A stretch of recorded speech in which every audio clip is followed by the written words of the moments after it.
PJ Gubernur Sumsel Ahmad Agus Fatoni bersama BPBD Sumsel menyerahkan bantuan kepada warga Desa Danau Datar, Kecamatan Sungai Rotan, Muara Enim yang terdampak banjir. Ada 3.000 KK yang terdampak luapan Sungai Lematang 2 pekan terakhir. Akibat curah hujan tinggi dan luapan air Sungai Lematang, 10 kecamatan yang ada di wilayah Kabupaten Muara Enim mengalami banjir besar.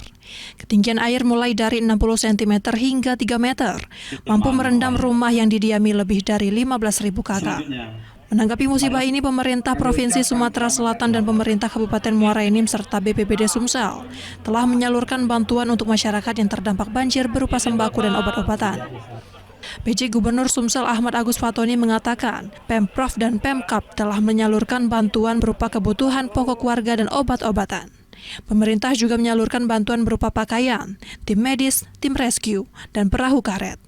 Sementara itu, untuk jembatan yang putus dan infrastruktur yang rusak lainnya, Pemkab Muara Enim telah melakukan peninjauan dan berkoordinasi dengan Pemprov untuk segera menganggarkan dana perbaikan.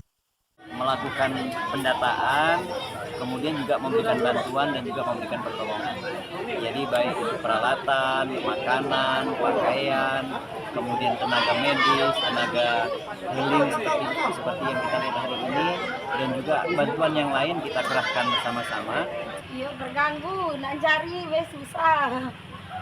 Nak cari susah ya? Iya, banyak dampaknya intinya. Dampak. Kalau dibanding kemarin ini airnya sudah lumayan surut atau gimana? Ini semakin dalam. Oh, semakin dalam. Semakin dalam. Dari Muara Enim, Edwin Sasatria, iNews melaporkan.